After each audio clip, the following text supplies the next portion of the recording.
అలాగే రెండు చేతులు ఆకాశం వైపెత్తి ఈ సంవత్సరాంతము ప్రభువా నా తపన, నా ఆలోచనల నేను కూర్చుండటం, నేను నిలవటం, నా హృదయంలో ఏ ఆలోచన ఉందో కూడా పరిశీలించి తెలుసుకున్న దేవుడు ప్రభువా నువ్వని ఆయనకి కృతజ్ఞతలు తెలియచేద్దాం.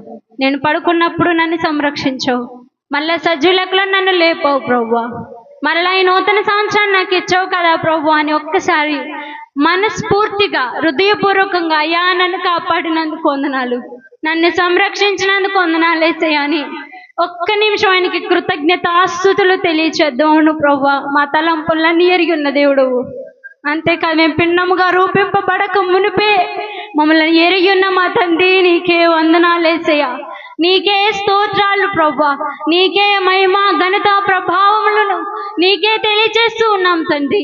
అయ్యా ఇంత గొప్ప కృపను మాకు ఇచ్చినందుకు నీకు ధన్యవాదాలయ్యా. ఎంతో అనారోగ్య పరిస్థితుల్లో మమ్మల్ని ఆరోగ్యవంతులుగా లేపవు, నీకు వందనాలయ్యా. మేము ఒంటరిగా బాధపడుతున్న సమయాల్లో మాకు తోడుగా నిలిచిన దేవా నీకు ధన్యవాదాలు ప్రభువా. మా ప్రతి అవసరతల్లో దేవా నీ సన్నిధికి వచ్చి మొరపెట్టిన ప్రతి క్షణము ఏమాత్రం మమ్మల్ని విడిచిపెట్టకుండా మర్చిపోకుండా అయ్యా నీ కృప చేత మమ్మల్ని కప్పినందుకు వందనాలు యేసయ్యా, నీకే ధన్యవాదాలు ప్రభువా. అయ్యా ఈ జీవితాన్ని ఇచ్చినందుకు నీకే ధన్యవాదాలు ప్రభువా, నీ కృపను మాపై చూపినందుకు నీకే ధన్యవాదాలు యేసయ్యా. ఇంత ప్రేమను చూపి నీ రక్షణను మాకు అనుగ్రహించినందుకు నీకే ధన్యవాదాలు యేసయ్యా అని ఒక్క నిమిషం ఆయన సన్నిధిలో మనసారా ప్రార్థన చేద్దాం. ఇంతవరకు ఆయన ఒకవేళ మనల్ని మర్చిపోయి ఉంటే ఈ సమయాన్ని ఎంతో మంది మరణించిన వాళ్ళు ఉన్నారు. ఈ సమయంలో సంతోషం, కుటుంబంలో సంతోషాలు లేక, సమాధానం లేక బాధపడే వాళ్ళు అనేకులు ఉన్నారు. కానీ దేవుడు నిన్ను నన్ను అలుగుంచలేదమ్మా. ఎంతో ఉచితమైన కృపను మన మీద ఉంచాడు, ఎంతో ఉచితమైన ప్రేమను మన మీద చూపించాడు. అందుకు ఆయనకి కృతజ్ఞత ఆస్తుతులు తెలియచేద్దాం.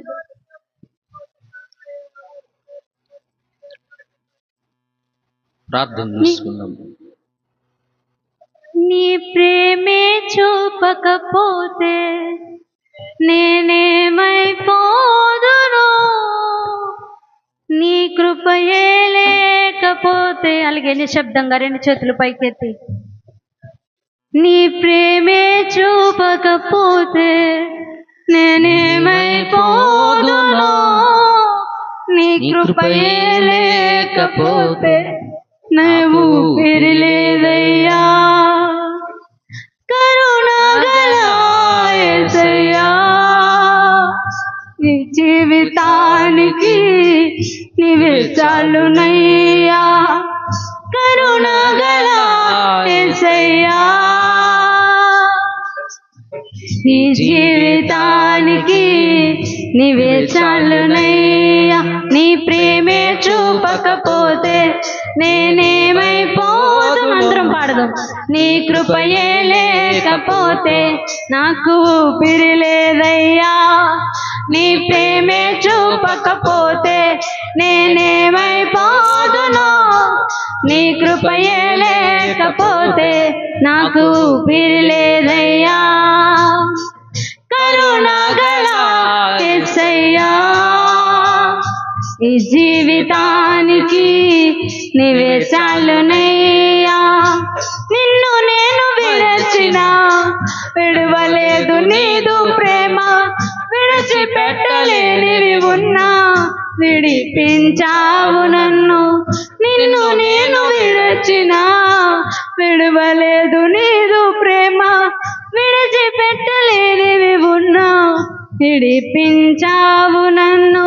విడువని విమోచకుడా, విడువని విమోచకుడా, నీలోనే ఉండుట నాకు క్షేమమయ్యా.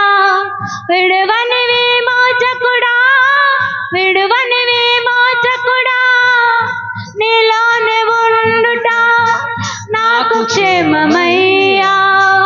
నీలోనే ఉండుట నాకు క్షేమమయ్యా. నీ ప్రేమే చూపకపోతే నేనేమైపోదును, నీ కృపయే లేకపోతే నాకు ఊపిరి లేదయ్యా.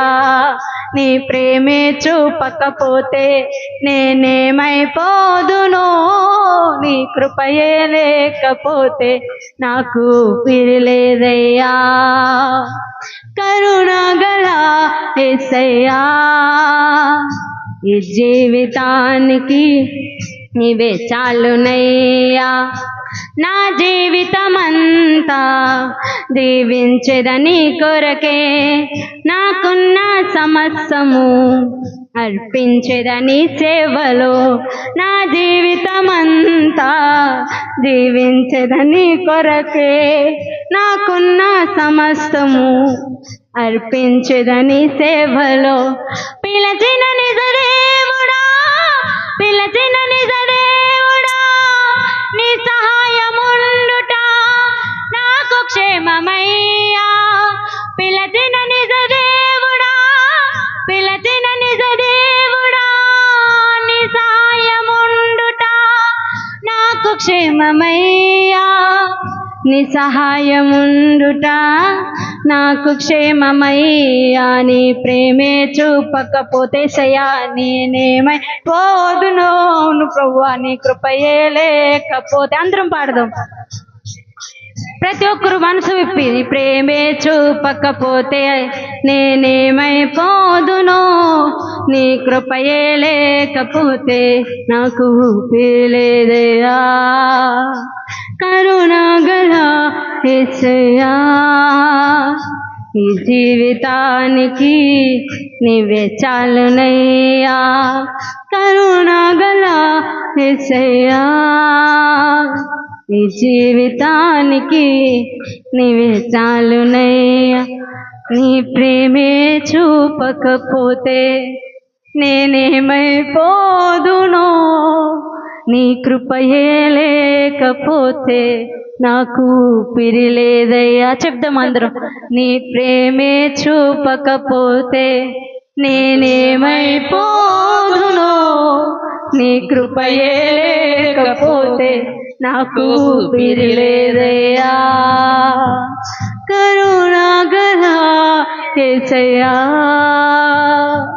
ఈ జీవితానికి నీవే చాలునయ్యా. ప్రార్థన చేసుకున్నాం. ఇప్పుడు వరకు దేవునిని, ఆయన నామాన్ని మనము స్తుతించి ఘనపరిచి ఆరాధించడానికి దేవుడు మంచి అవకాశం మనకు ఇచ్చాడు. అలాగే అందరూ కూడా పురుషుల వైపు ఇరికిరిగ్గా కూర్చోరండి, కొంచెం ఎదరికి జరగండి పురుషులు. అలాగే అందరూ మోకరించినట్లయితే తమ్ముడు నాగేంద్ర మనల్ని కృతజ్ఞతాస్తుతులతోనూ ప్రార్థనలోనూ మనల్ని నడిపిస్తాడు. మోకరించండి, అందరం అలాగే మోకరించినట్లయితే సోదరుడు నాగేంద్ర మనల్ని ప్రార్థనలు నడిపిస్తాడు.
ఆమేన్. ఆమేన్. దయచేసి అందరం కూర్చున్నాం. ఎక్కువ దయచేసి. క్రీస్తు ప్రభువునందు కూడి వచ్చిన అందరికీ మన మన ప్రభువును ప్రియరక్షకుడైన యేసుక్రీస్తు మూలం మీ అందరికీ వందనాలు. అందరికీ వందనాలండి. అందరికీ వందనాలు. Thank you so much. మీకు కూడా నూతన సంవత్సర శుభాకాంక్షలు. హల్లెలూయా. టైము 11:30 అయింది. ఒక గంట లోపు వాక్యాన్ని విందాము. 1 గంటకు మనం భోజనానికి వెళదాం. ఓకేనా? రైట్. పేతురు, మొదటి పేతురు 4వ అధ్యాయం ఒక వచనాన్ని మనం చదువుదాం. 7వ వచనాన్ని అందరం కలిసి చదువుదాం. లేకపోతే నేను చదువుతా, నాతో పాటు చెప్పండి. నేను చదువుతా. అయితే అన్నిటి అంతము సమీపమై ఉన్నది. ఇంకొకసారి. అయితే అన్నిటి అంతము సమీపమై ఉన్నది కాగా మీరు స్వస్థ బుద్ధి గలవారై ప్రార్థనలు చేయుటకు మెలకువగా ఉండుడి. కొద్ది మాటలు దేవుడు దీవించును గాక.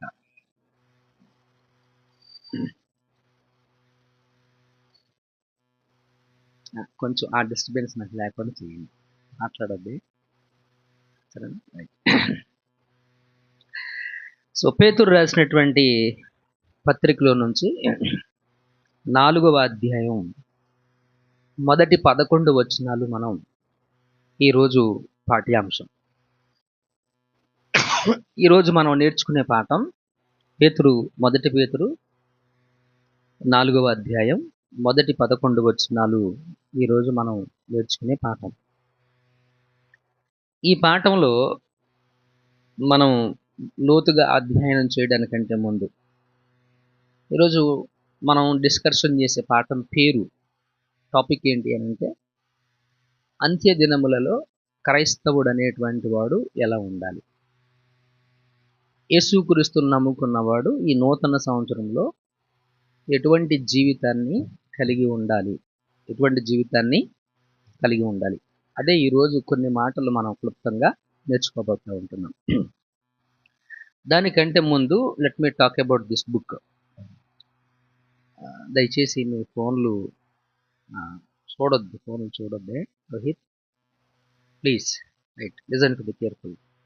జాగ్రత్తగా దేవుని వాక్యాన్ని విందాం. ఉన్నదే 45 నిమిషాలు, 5 నిమిషాలు మీరే దీన్ని ఎత్తి ఇంక నేనేం చెప్పేది, అవునా కదా? సో ఫోన్ క్లోజ్ చేసి జేబులో పెట్టండి. దానికంటే ముందు ఈ పత్రికను దీని ఉపోద్ఘాతం గురించి మనం నేర్చుకున్నాం. ఈ పత్రికను రాసింది అపోస్తలుడైనటువంటి పేతురు.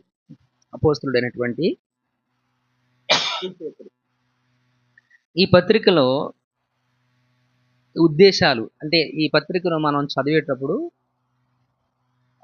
ఎవరు చదివినా ఈ పత్రిక సాధారణంగా దీన్ని జనరల్ ఎపిస్టిల్ అని కూడా అంటారు.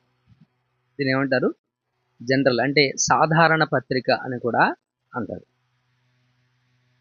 ఈ పత్రికను చదివేటప్పుడు శ్రమలో ఉన్నటువంటి క్రైస్తవుడు, ఎక్కడున్న క్రైస్తవుడు, శ్రమలు ఎదుర్కొంటున్నటువంటి వాళ్ళు, శ్రమల్ని భరిస్తున్నటువంటి క్రైస్తవుడు, విశ్వాసులు ఎంతో బలపరిచేది మొదటి పేతురు రాసినటువంటి పత్రిక.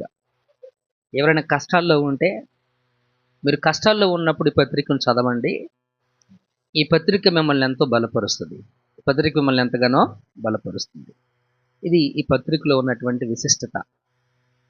ఇంకోటి ఏంటి, ఈ పత్రిక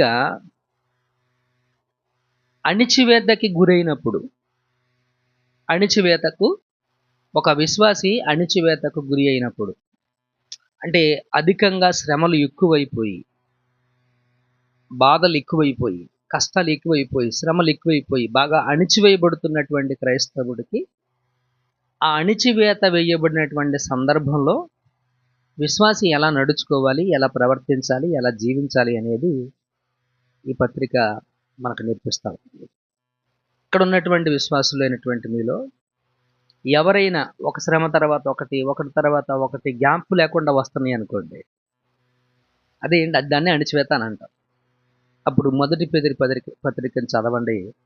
ఇట్ హెల్ప్స్ యూ. ఇది ఖచ్చితంగా మీకు సహాయం చేస్తుంది. ఇది ఈ పత్రికలో ఉన్నటువంటి రెండవ విశిష్టత. మూడో విశిష్టత ఏంటి అని అంటే, దేవుని పిల్లలమైనటువంటి మనము, అంటే విశ్వాసులమైనటువంటి వారు, రక్షణ పొందినటువంటి వారు, దేవుని పిల్లలు ప్రత్యేకమైన జీవితాన్ని జీవించాలి. ఎలాంటి జీవితాన్ని? ప్రత్యేకమైనటువంటి జీవితాన్ని జీవించాలి అనేది పేతురు రాసిన మొదటి పత్రిక మనకు నేర్పుతా ఉంది. అంటే లైఫ్ స్టైల్, మన జీవిత విధానం, జీవన విధానం చాలా యూనిక్, అంటే చాలా ప్రత్యేకంగా ఉండాలి. అందరిలాగా నీ జీవితం అనేటువంటిది ఉండకూడదు. లోకస్తుల్లాగా నీ జీవితం అనేటువంటిది ఉండకూడదు. లోకానికి వేరే నీ జీవితం అనేటువంటిది ఉండాలి.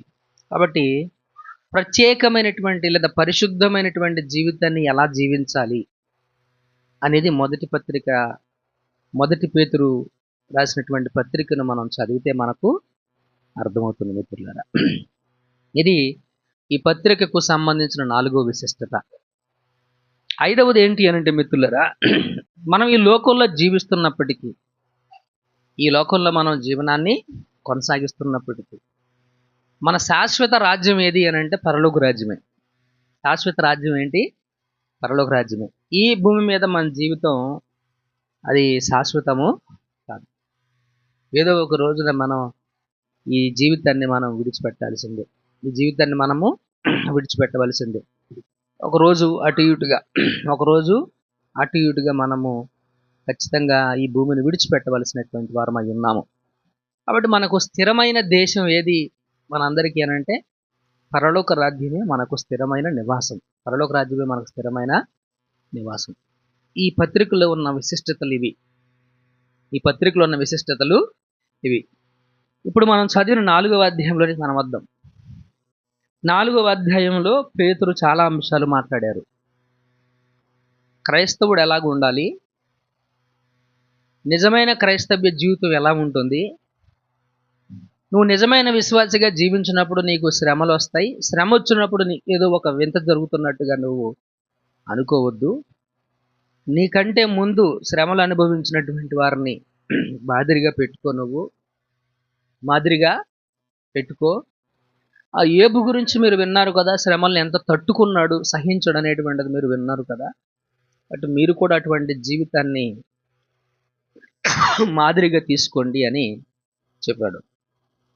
ఈ అధ్యాయంలో 4వ అధ్యాయంలో 2 వ్యక్తుల్ని మాదిరిగా తీసుకోమన్నాడు. ఒకటి యేసుక్రీస్తు, 2 యోబు.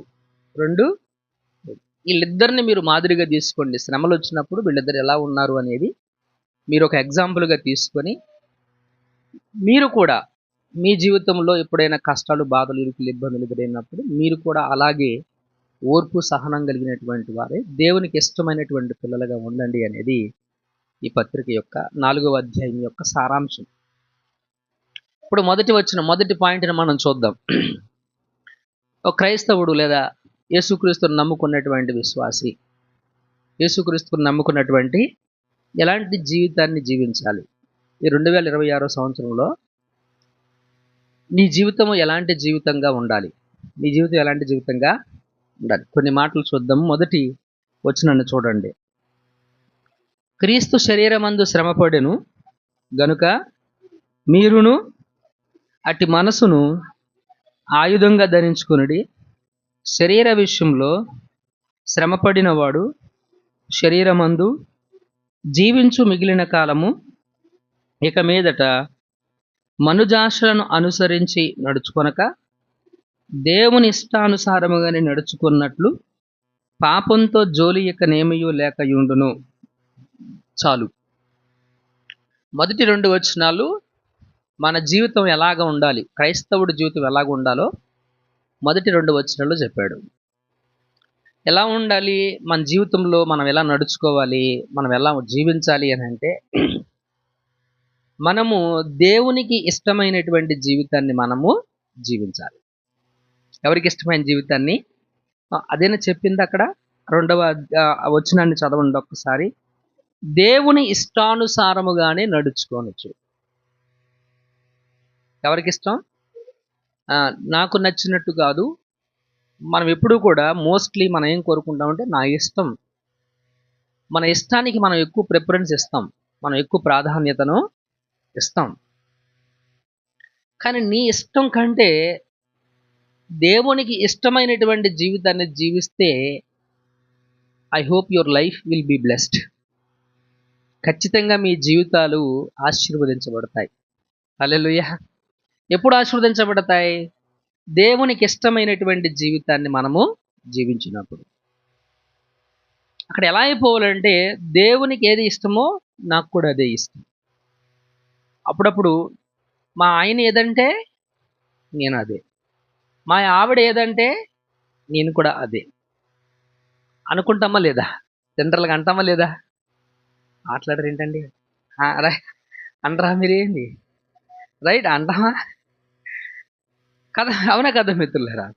కాబట్టి మిత్రులారా, అంటే ఏంటి? ఒకే మాట, మా ఆయన ఇష్టం నా ఇష్టం, నా ఇష్టం మా ఆయన. దేవునికి ఏది ఇష్టమో నాకు అదే ఇష్టం, దేవునికి ఏది ఇష్టమో నాకు అదే ఇష్టం. ఇక్కడ మనం దేవునికి ఇష్టమైనటువంటి జీవితాన్ని జీవించాలి అనే కోరిక చాలా ప్రాముఖ్యమైనటువంటిది, మిత్రులారా. అందుకే దేవునికి ఇష్టమైనటువంటి జీవితాన్ని జీవించినటువంటి ఒకే ఒక మగాడు యేసుక్రీస్తు. యేసుక్రీస్తు జీవితంలో తను నీలాగే నాలాగే శ్రమపడ్డాడు, నీలాగే నాలాగే బాధపడ్డాడు, నీలాగే నాలాగే అవమానపడ్డాడు, నీలాగే నాలాగే నిందించబడ్డాడు, నీలాగే నాలాగే దూషించబడ్డాడు. ఆయన మనందరం ఎలాగైతే కష్టాలు బాధలు ఫేస్ చేస్తున్నామో అలాగే యేసుక్రీస్తు కూడా వాటన్నిటిని కూడాను ఫేస్ చేశాడు. అందుకే నేను మొదటి వచనంలో ఏం చెప్పాడు? యేసుక్రీస్తునకు కలిగిన ఆ మనసును మీరు ఆయుధంగా చేసుకోండి అన్నాడు. దీన్ని ఆయుధం చేసుకోవాలంట. యేసుక్రీస్తునకు కలిగిన మనసుని ఆయుధంగా ధరించండి అని చెప్పాడు. హెబ్రీ పత్రిక 2:18 తీయండి. హెబ్రీ 2:18. తాను శోధింపబడి శ్రమ పొందెను గనుక శోధింపబడు వారికిని, అది ఏంటైనా ఎవరికి సహాయం చేయగలడు? శోధింపబడే వారికి సహాయం. ఎందుకని ఆయన చేయగలడు? ఆయన కూడా శోధించబడ్డాడు. సో జీవితంలో నువ్వు పుట్టిన దగ్గర నుంచి నువ్వు చనిపోయేంత వరకు శ్రమలు నీ జీవితంలో కామన్ అనే సత్యం నువ్వు గుర్తించాలి. ఆ సత్యాన్ని నువ్వు గుర్తించాలి. అయితే శ్రమలను తప్పించుకోవడం వేరు, శ్రమలను జయించడం వేరు, శ్రమల్ని అధిగమించటం వేరు. అవునా కదా? క్రిస్టియన్ ఎప్పుడూ కూడాను శ్రమల్ని అధిగమిస్తాడు. అది క్రిస్టియన్ లైఫ్ అనేటువంటిది, అది క్రైస్తవ్య. శ్రమల నుంచి పారిపోవడం ఉండదు, శ్రమలకు లొంగిపోవడం కూడా ఉండదు. శ్రమలను ఎదిరించడమే క్రైస్తవుడికి ఉండాల్సినటువంటి లక్షణం. శ్రమను సహించడమే క్రైస్తవుడికి ఉండాల్సినటువంటి లక్షణం. ఓర్పు ఏంటండి? అది ఓర్పు. ఒక క్రైస్తవుడిగా నువ్వు ఓర్చుకొని ఉండాలి. నీకు ఒరిమి అవసరమై ఉంది, సహనం అవసరమై ఉంది. దూషణకు ప్రతి దూషణ మార్గం కాదు, మార్గం కాదు.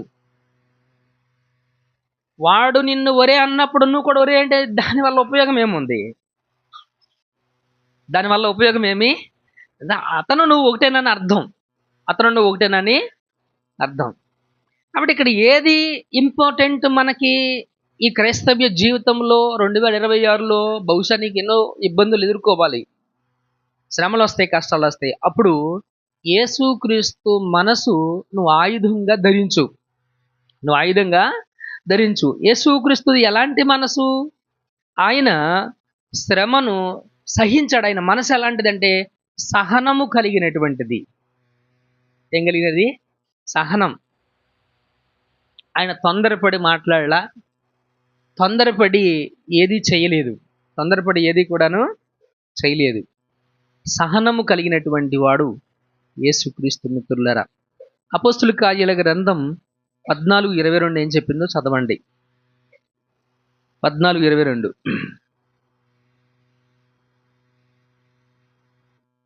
శిష్యుల మనస్సులను దృఢపరిచి విశ్వాసమందు ఎక్కడది, ఎక్కడ నిలకడగా ఉండాలి? విశ్వాసమందు నిలకడగా ఉండవలెననియు అనేక శ్రమలను అనుభవించి మనము దేవుని రాజ్యమునకు వెళ్ళవలెననియు వారిని ఏం చేశారు? హెచ్చరించారు. 2025లో నీకు ఏ ప్రాబ్లం వచ్చినా, నీకు ఎలాంటి సమస్య వచ్చినా నువ్వు ఎలా ఉండాలి అని అంటే, నీ సమస్యతో పోరాడే వ్యక్తిగానే ఉండాలి. ఎలా ఉండాలి? నువ్వు నీ సమస్యతో నువ్వు పోరాటం చేయాలి. ఎప్పుడు పోరాటం చేయగలవు? నువ్వు పోరాటం చేయడానికి ఆయుధం ఏంటి? యేసుక్రీస్తునకు కలిగిన మనసు నువ్వు కలిగి ఉంటే నీ సమస్యతో నువ్వు పోరాటం అనేది చేయగలుగుతావు. హల్లెలూయా. అండ్ సెకండ్ థింగ్, అక్కడ చెప్పాడు ఆ 2వ అధ్యాయం, పేతురు 4వ అధ్యాయము 2వ వచనంలో ఏం చెప్పాడు అని అంటే మిత్రులారా, దేవునికి ఇష్టమైనటువంటి జీవితం అని చెప్పాడు కదా అక్కడ. దేవుని ఇష్టానుసారముగానే నడుచుకొనుచు అనే పదాన్ని చెప్పాడు. ఎవరి ఇష్టానుసారంగా? రైట్. మనం ఎప్పుడూ కూడా మన మనసునకు నచ్చినట్టు చెయ్యాలి అని మనం అనుకోకూడదు. మన మనసునకు నచ్చినట్టు చేసినప్పుడు మనం ఫెయిల్యూర్ అయ్యేటువంటి ప్రమాదం ఉంది. ఫెయిల్యూర్ అయ్యే ప్రమాదం ఉంది. We have to walk according to the God. అంటే దేవుని చిత్త ప్రకారము, దేవునికి ఏది ఇష్టమో తెలుసుకొని మనం అలా ప్రవర్తించటం మనకెంతైనా మంచిది. ఎఫెసీ పత్రిక 4:17-18 వచనాలు. కాబట్టి అన్యజనులు నడుచుకొనున్నట్లు మీరు ఇక మీదట నడుచుకొనవలదని ప్రభువునందు సాక్ష్యమిచ్చుచున్నాను. వారైతే అంధకారమైన మనసు గలవారే, తమ హృదయ కాఠిన్యము వలన తమలో ఉన్న అజ్ఞానము చేత దేవుని వలన కలుగు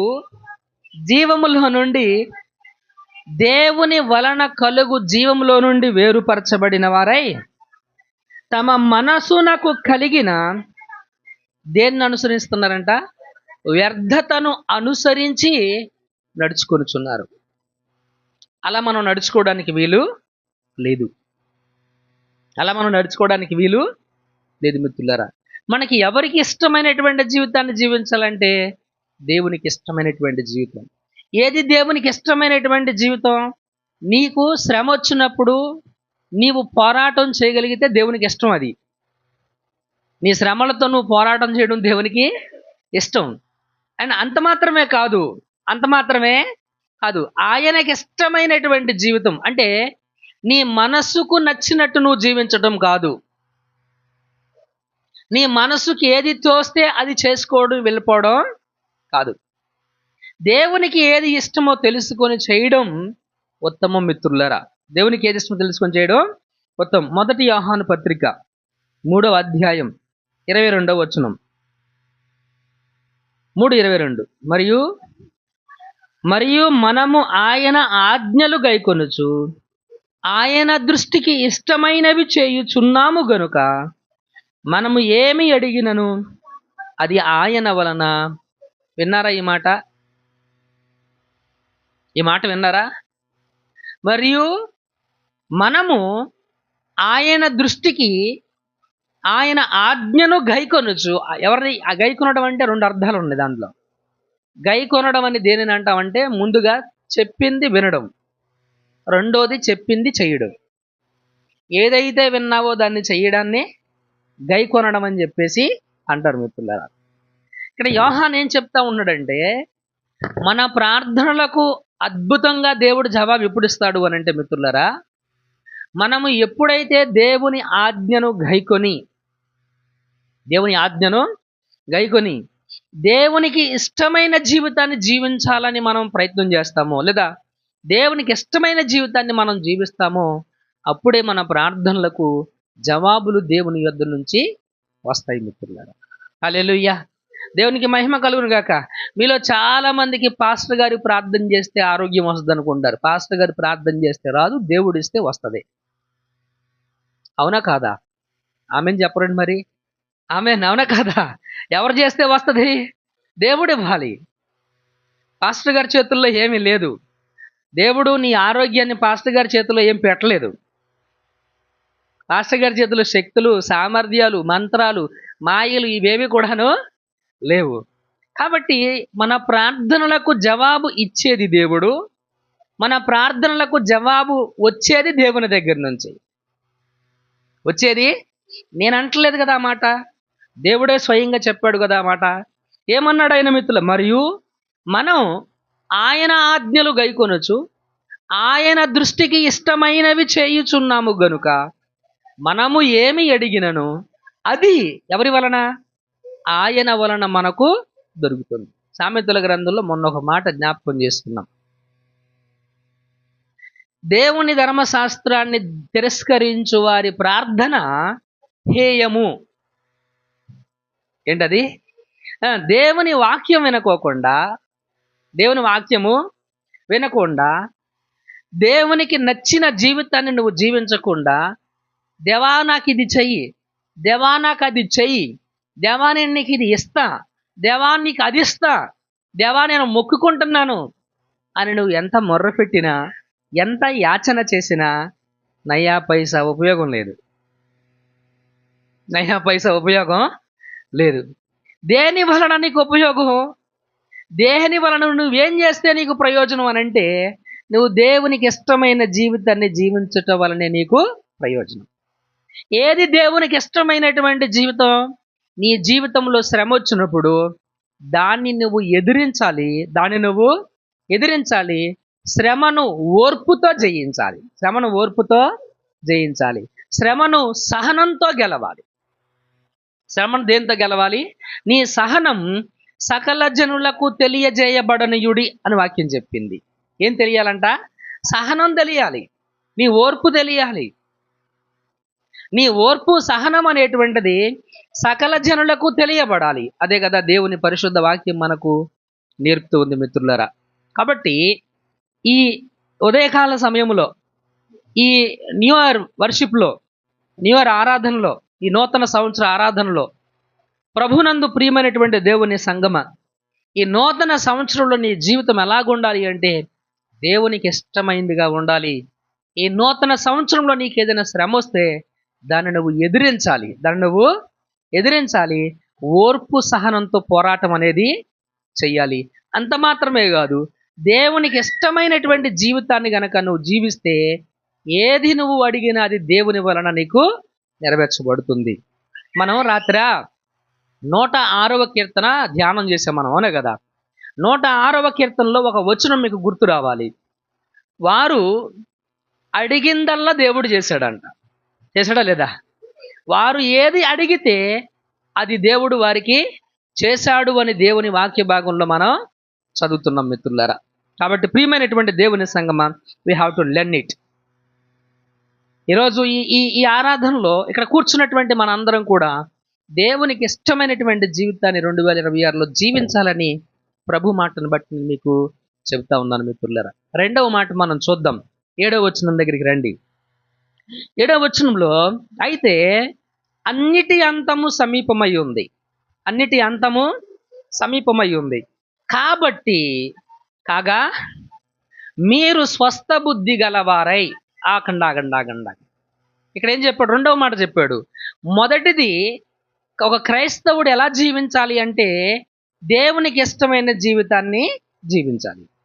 రెండవది, ఒక క్రైస్తవుడు ఎలా ఉండాలి అని అంటే, ఎలాంటి జీవితాన్ని కలిగి ఉండాలంటే స్వస్థ బుద్ధి కలిగి ఉండాలి. ఏంటది? స్వస్థ బుద్ధిని కలిగి ఉండాలి. స్వస్థ బుద్ధి అంటే ఏంటి? అది ఎలాగుంటుంది స్వస్థ బుద్ధి అంటే? దీన్ని రూట్ వర్డ్ని మీకు పరిచయం చేయాలి నేను. స్వస్థ బుద్ధి అనే పదానికి సోబర్ అని ఒక ఇంగ్లీష్ పదాన్ని వాడాడు. సోబర్ పదం పేరేంటి? సోబర్ అంటే హోందాగా ఉండు.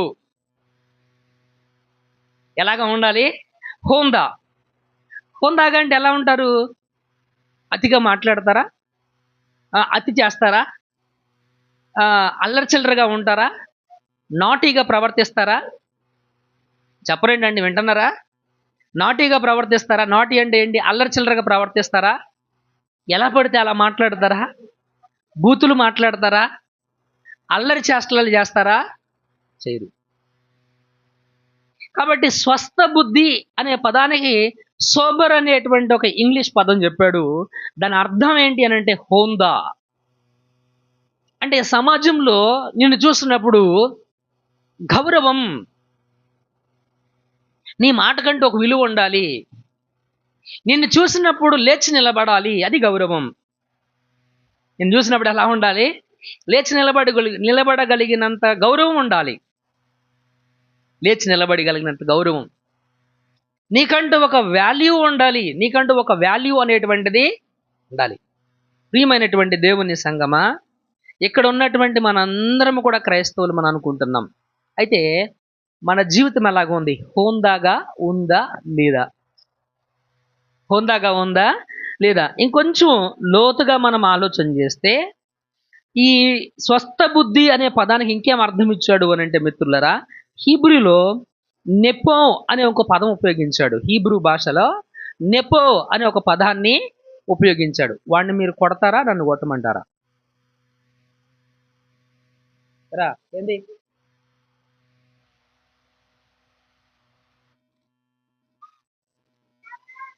రైట్. నెపో అనే ఒక పదాన్ని ఉపయోగించారు.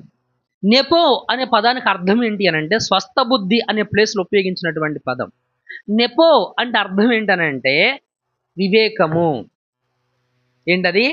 వివేకము. నెపో అనే పదానికి మరొక అర్థం ఏంటంటే విచక్షణ. ఏంటది? విచక్షణ.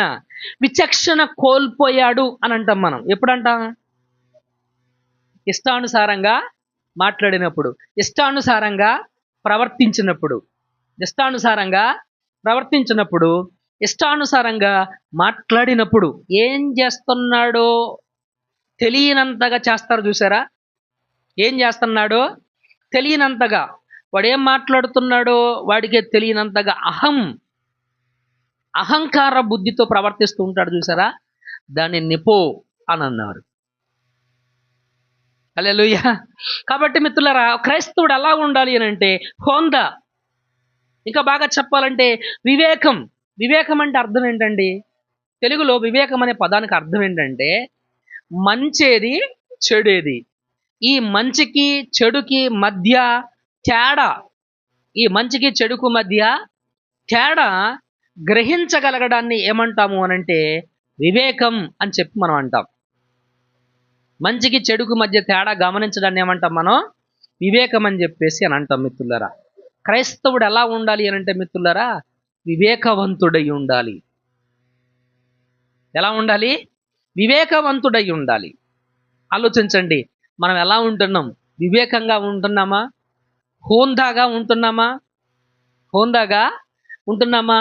ఆలోచన చేయవలసినటువంటి అవసరత మనకుంది మిత్రులరా. ఇంకొక మాట చెప్పాడు, బీ క్లియర్ మైండెడ్ అన్నాడు. బీ క్లియర్ మైండెడ్ అంటే అర్థం ఏంటంటే స్పష్టత కలిగి ఉండాలి. అర్థమవుతుందా? స్వస్థ బుద్ధి అనే పదం దగ్గర ఉపయోగించబడినటువంటి పర్యాయ పదాలు అని. బీ క్లియర్ మైండెడ్ అంటే ఏంటి? స్పష్టత కలిగినటువంటి మనసు. కొంతమందికి లోపల బోలెడన్ని అనుమానాలు ఉంటాయి. ఏముంటా ఉంటాయి? ఒకటి అనుకుంటారు, అనుకున్న చేయరు. అనుకుంది ఏదైతే ఉందో అది చేస్తూ ఉంటారు. అంటే ఏంటి? మనసు ఎప్పుడూ కూడాను గందరగోళంగా ఉంటుంది. మనసు ఎప్పుడు కూడా ఎలా ఉంటుంది? గందరగోళంగా ఉంటుంది. కాబట్టి మిత్రులారా, అది కాదు క్రైస్తవుడు ఉండాల్సినటువంటి జీవితం. క్రైస్తవుడు జీవించాల్సినటువంటి జీవితం అది కాదు. క్రైస్తవుడు మనసు ఎలాగుండాలి? క్రైస్తవుడు బుద్ధి ఎలాగ ఉండాలి? బుద్ధిలో స్పష్టత ఉండాలి. తన వైఖరి ఏంటి తెలియాలి. తన వైఖరి ఏంటి అనేటువంటిది తెలియాలి. కొంతమంది ఉంటారు నాలోళ్ళు తెలుసు కదా మీకు. బయటికి చెప్పరు, వాళ్ళు లోపలే అనుకుంటారు. వాళ్ళు లోపల ఏముందో కూడా మనమే కెమెరా పెట్టి చూసి కనుక్కోవాలి. అవునా కదా? కాసేపు బాగానే ఉంటారు, కాసేపటికి ముఖం, ఫేసు, మొక్కలు, కవలికలు, ఆ ఫేస్ రీడింగ్ అంతా కూడాను మారిపోద్ది. వైఖరి తెలియదు. వైఖరి అనేటువంటిది తెలియదు. ఎలాంటి వాడో తెలియదు. ఎప్పుడు ఎలాగ ఉంటాడో తెలియదు. బాగా చెప్పాలంటే ఎప్పుడు ఎలా ఉంటాడో, ఎప్పుడు ఎలా మాట్లాడతాడో, ఎప్పుడు ఎలా ప్రవర్తిస్తాడో, ఎప్పుడు ఏం చేస్తాడో తెలియదు. వైఖరిలో స్పష్టత లేకపోవడం. వైఖరిలో స్పష్టత అనేటువంటిది లేకపోవడం. కాబట్టి ప్రియమైనటువంటి దేవుని సంగమా, స్వస్థ బుద్ధి అనే పదానికి అర్థాలు హుందాగా ఉండడం, వివేకంగా ఉండడం, విచక్షణ కలిగి ఉండడం. అంత మాత్రమే కాదు, బీ క్లియర్ అంటే ఏంటంటే స్పష్టత కలిగినటువంటి మనసు. 100 అనుమానాల దగ్గర చేర్చుకోకూడదు. ఒకటే నిర్ణయం.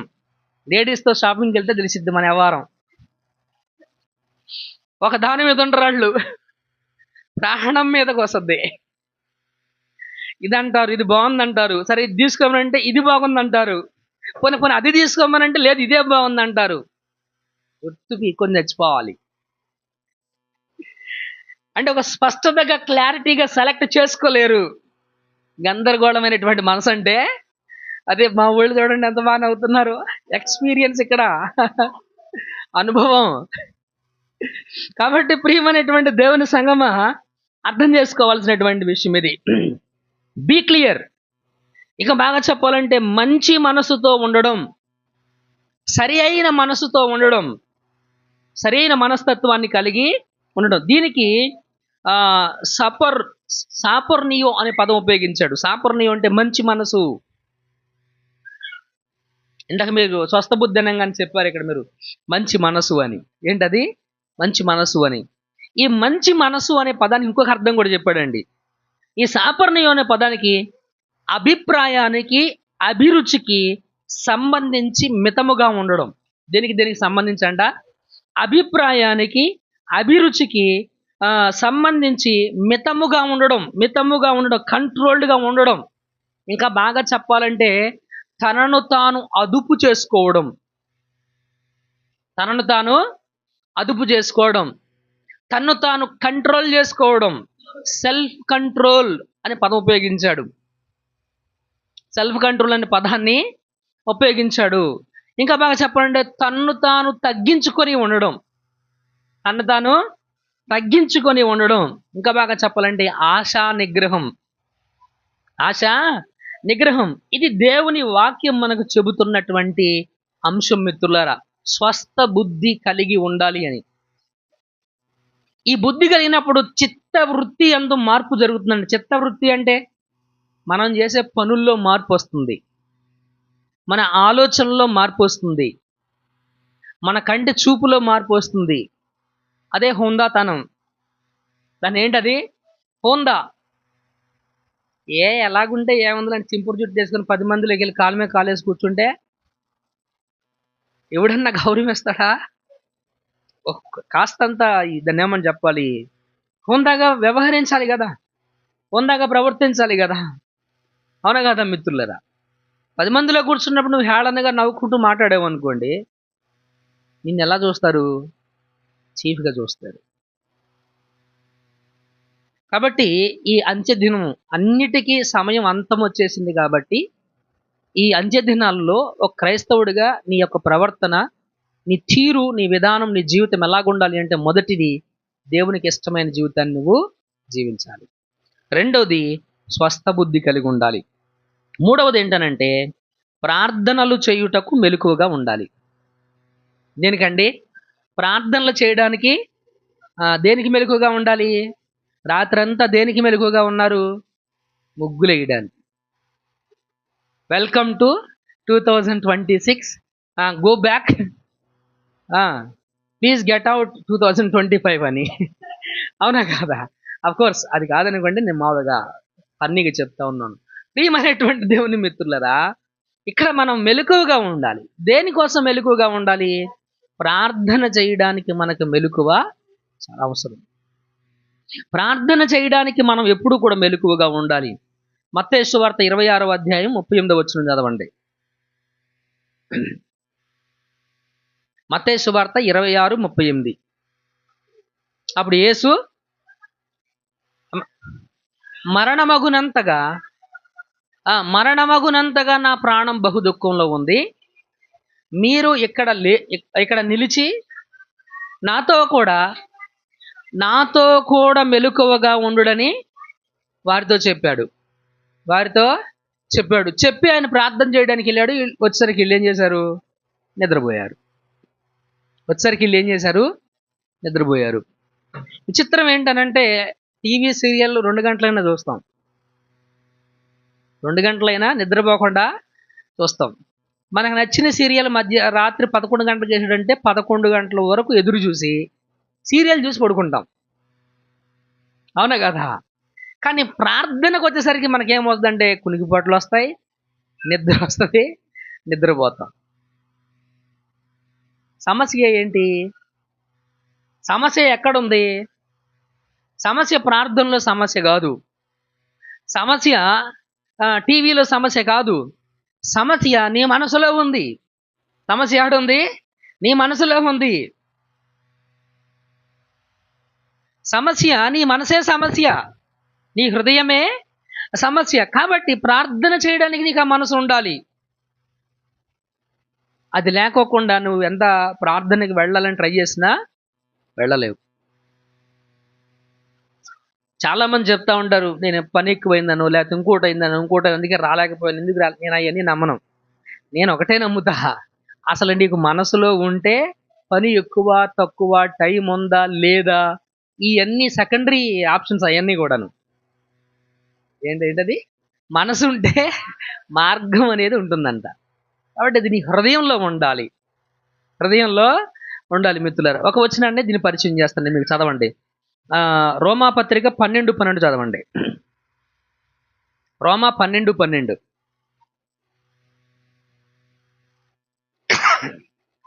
నిరీక్షణ గలవారై సంతోషించుచు శ్రమయందు ఓర్పు గలవారై ప్రార్థన యందు దేంట్లో ప్రార్థన యందు పట్టుదల కలిగి ఉండాలి.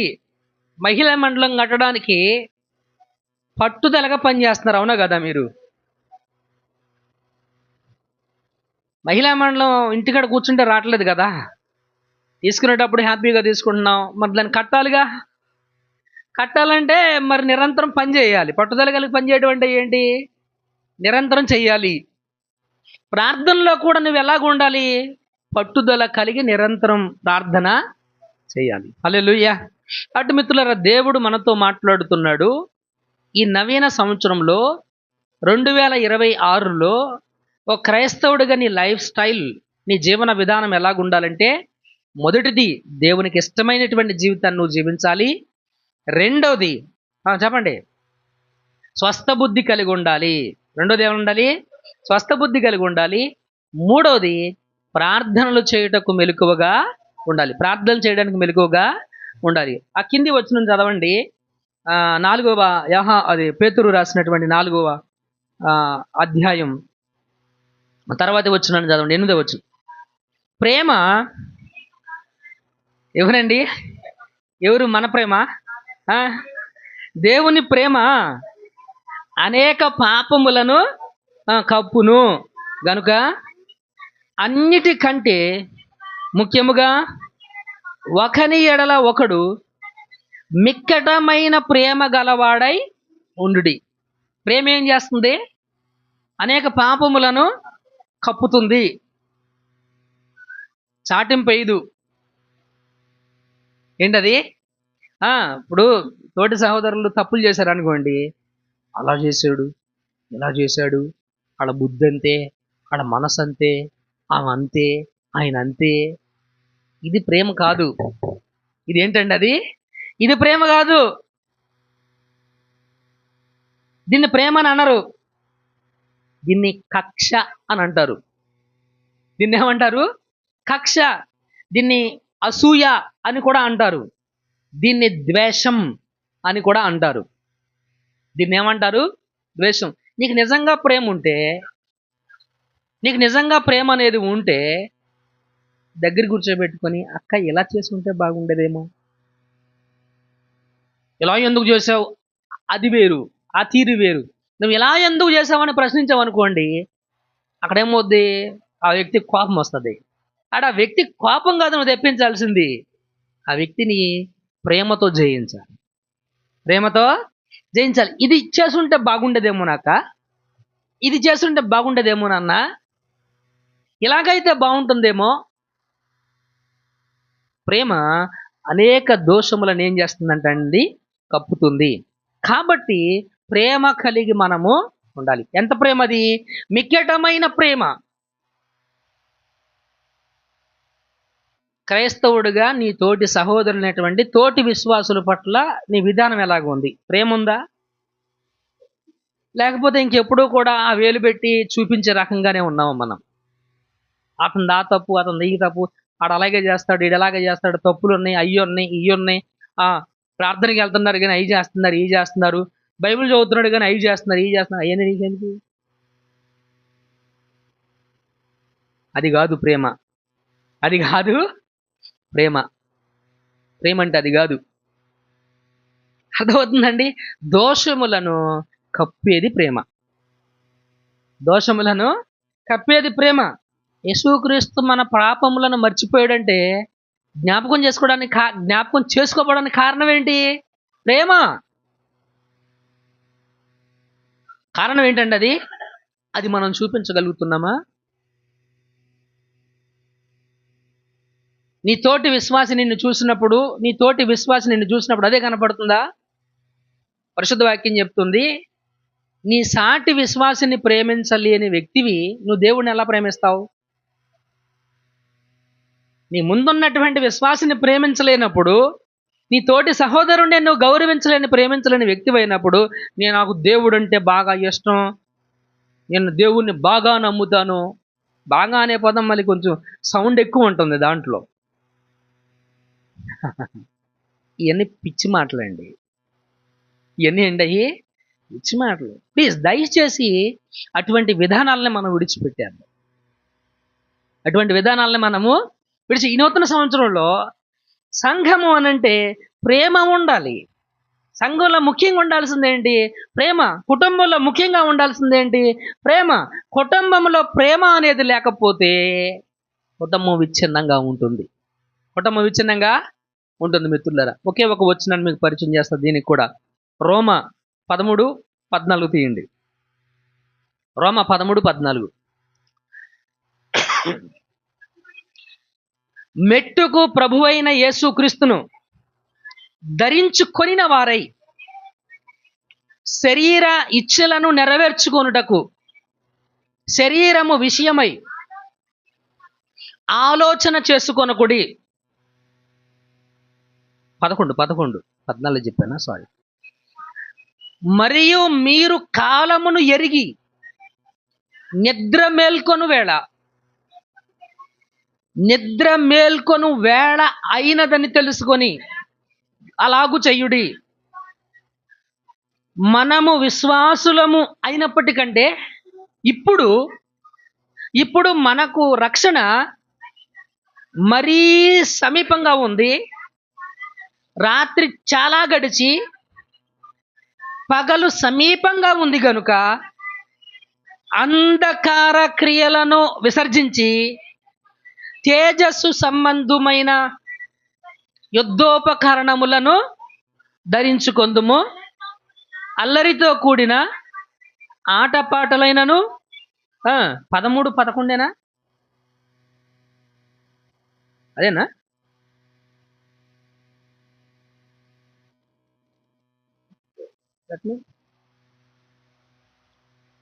చదువు ఒకసారి. ఆసక్తి విషయంలో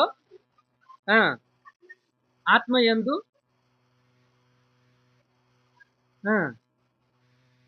ప్రభువును 10వ వచనం.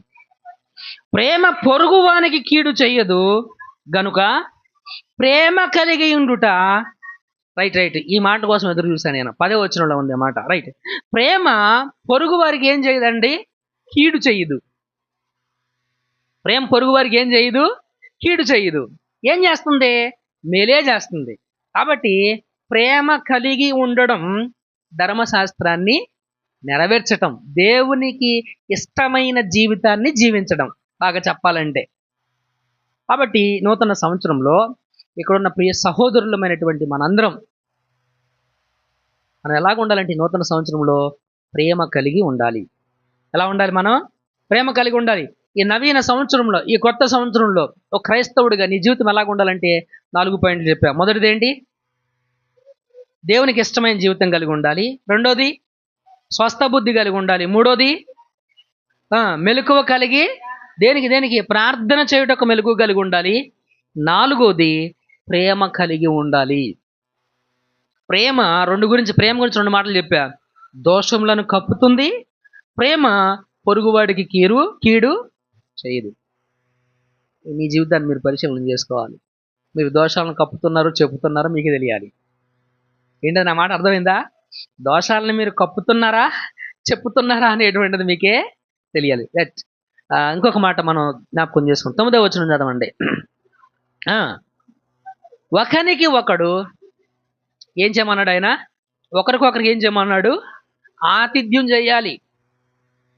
ఆతిథ్యము అంటే ఏంటండి? ఒక మనిషిని ఇంటికి ఆహ్వానించి, గౌరవంగా అతన్ని ఆహ్వానించి, ఆడకెళ్ళి కాడు కడుక్కో, ప్లేట్ ఆడబెట్టు, తిన్నావా ప్లేట్ ఆడబెట్టు, అదే ఆతిథ్యం అంటే. అంతేనా? That's not the love. That's not the love. మంచిలు అక్కడ ఉన్నాయి, తాగు, అక్కడే ఉన్నాయి, అక్కడే. What kind of love it is? అదేం ఆతిథ్యం? అది కాదు ఆతిథ్యం. You have to give respect. గౌరవం అనేటువంటిది మనము ఇవ్వాలి. మిత్రులారా, ఆతిథ్యం దైవిక కార్యం అని దేవుని లేఖనం చెప్తా ఉంది. ఆతిథ్యం ఏంటది? దైవిక కార్యం. దైవిక కార్యం అంటే అర్థం ఏంటి? దేవుని పని.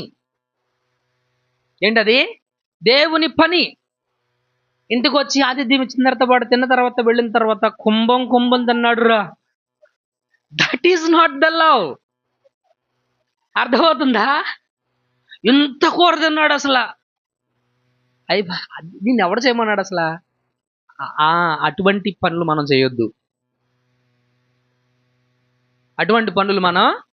చేయొద్దు. అది కాదు ఆతిథ్యం అంటే. హోస్టింగ్ చేయడం అంటే అది కాదు మిత్రులరా. ఆతిథ్యం ఇవ్వాలి. మనం ఏమివ్వాలి? ఆతిథ్యం ఇవ్వాలి. ఆతిథ్యం, ఒకరికి ఒకరం ఆతిథ్యం ఇచ్చుకునేవారిలాగా ఉండాలి. ఆతిథ్యం చేసిన తర్వాత చేసినోడు కూడా అదేం కూర, అదేం లోకం, ఉప్పు లేదు, కారం లేదు. But non sense. ఏమిటంటే అది నీకు ప్రేమతో పెట్టిన భోజనానికి నువ్వు వంకలు పెడతావా? నీకు ప్రేమతో ఇచ్చిన ఆతిథ్యానికి నువ్వు వంకలు పెట్టి దాంట్లో వంకలు ఎతుకుతావా? Don't do that. ఈరోజు కూడా ఎతకండి. ప్రేమతో పెట్టినటువంటి దాని పేరు పెట్టాం మనం. ఏంటది? ప్రేమ విందు. అంతే. అది ఉప్పు ఉందా, కారం ఉందా, దాంట్లో ఉప్పు లేదా, కారం లేదా, ఇవన్నీ అనవసరం. హ్యాపీగా తిన్నామా, హ్యాపీగా భుజించామా, హ్యాపీగా వెళ్ళామా. అది బాగున్నా బాగోకపోయినా ఎక్సలెంట్. దర్శనం చూసే అవునా కదా? ఖచ్చితంగా చెప్పాలి మనం దాన్ని.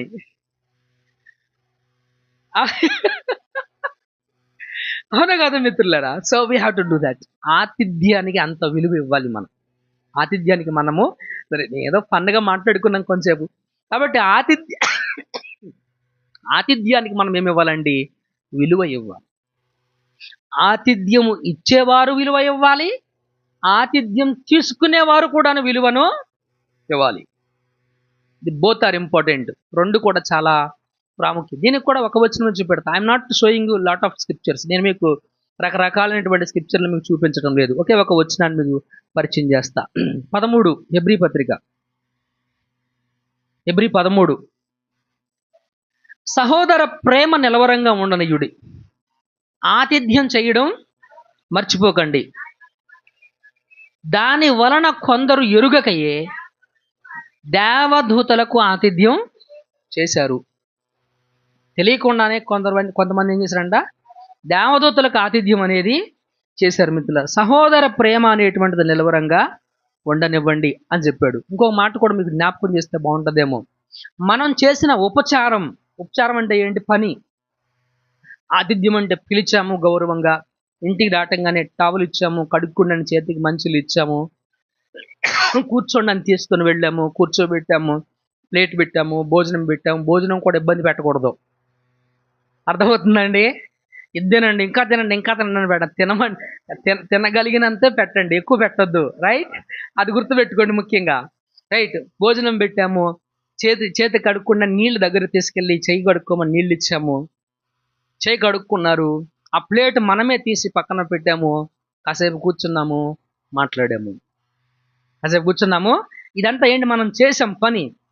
ఈ పరిశుద్ధులకు మనం చేసిన ఉపచర్యను మర్చిపోవడానికి దేవుడు అన్యాయస్తుడు కాదు. నేను చెప్పట్లేదు ఆ మాట కూడా హెబ్రీ పత్రికలోనే ఉంటుంది మిత్రులారా.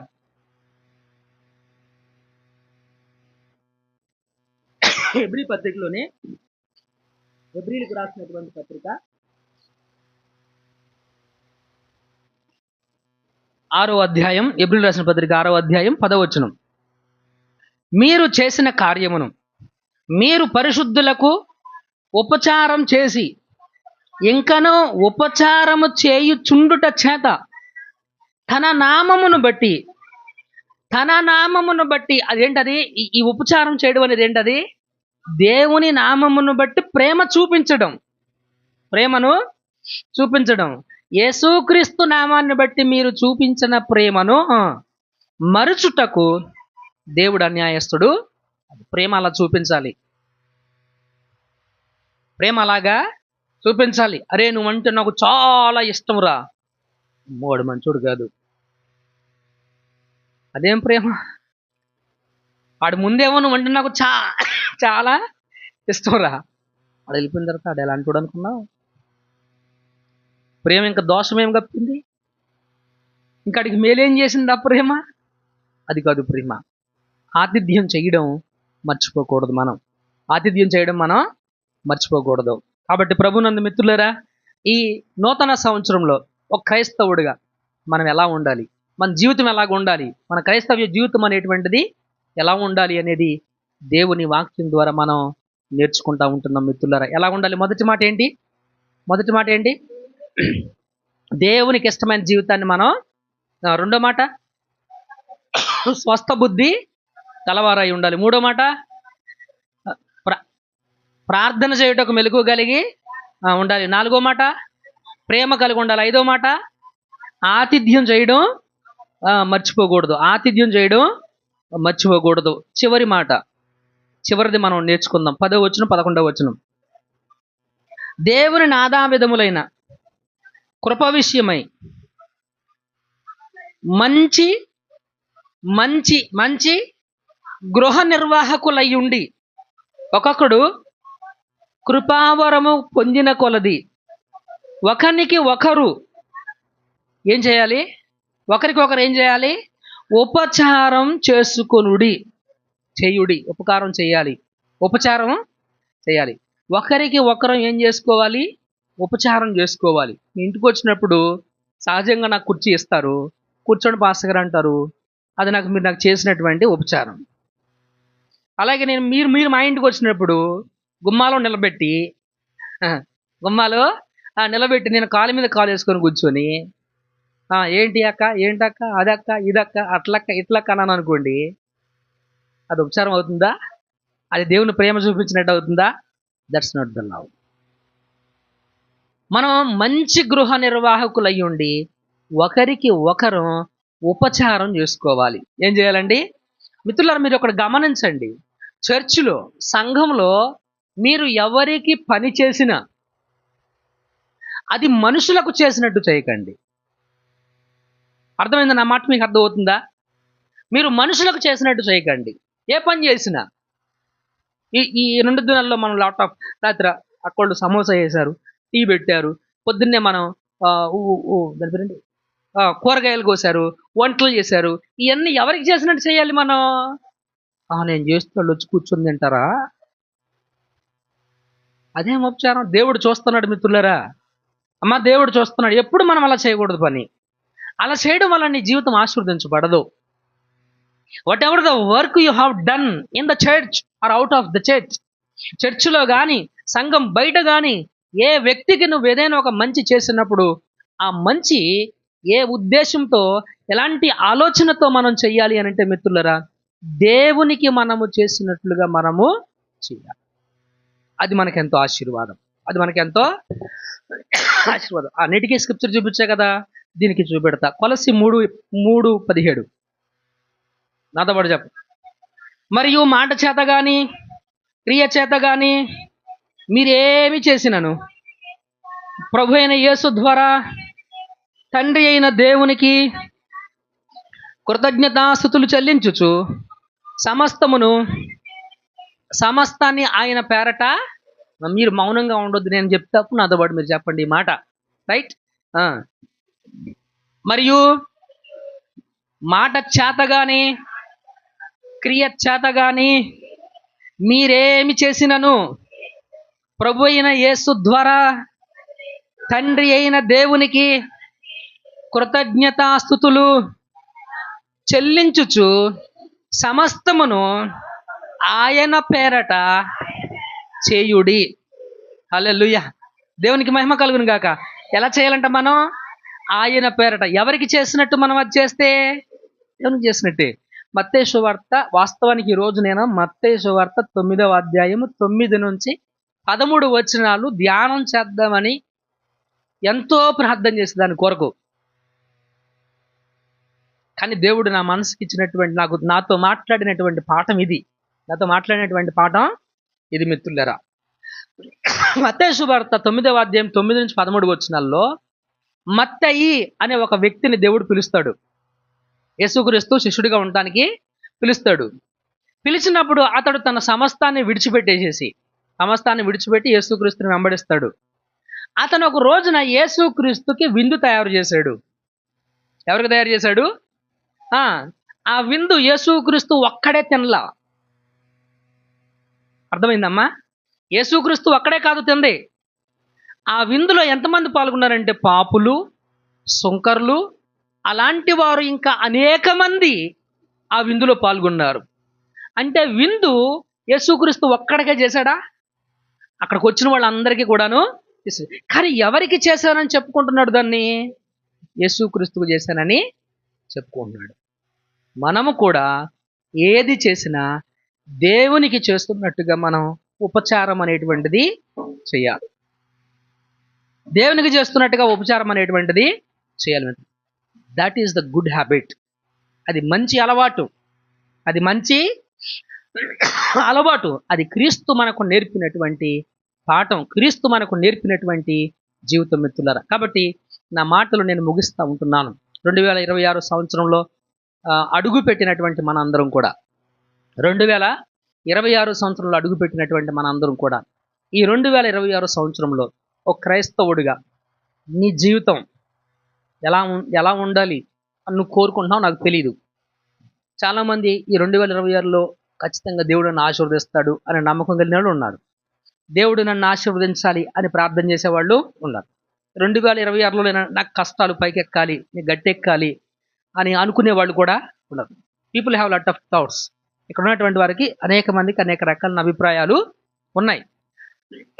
మన జీవితం ఆశీర్వాదకరంగా ఉండాలి అంటే, ముఖ్యంగా దేవుని నమ్ముకుని రక్షించబడినటువంటి మన జీవితాలు ఆశీర్వాదకరంగా, మన జీవితాలు ఎలాగ ఉండాలంటే, మొదటిది దేవునికి ఇష్టమైనటువంటి జీవితాన్ని మనం జీవించాలి. రెండోది స్వస్థ బుద్ధి కలిగి ఉండాలి. మూడోది ప్రార్థన చేయుటకు మెలకువగా ఉండాలి. నాలుగోది ప్రేమ కలిగి ఉండాలి. ఐదవది ఆతిథ్యం ఇవ్వాలి. ఆరోది ఉపచారము చేయాలి. ఉపచారం అనేది చేయాలి. ఈ 6 మాటల్ని గుర్తుపెట్టుకోండి. దేవుని వాక్యానుసారంగా మనం నడుద్దాం. అనేకులకు దీవెనగా ఆశీర్వాదంగా మన జీవితాలను మనము నిర్మాణం చేసుకుందాం. హల్లెలూయా. దేవునికి మహిమ కలుగును గాక.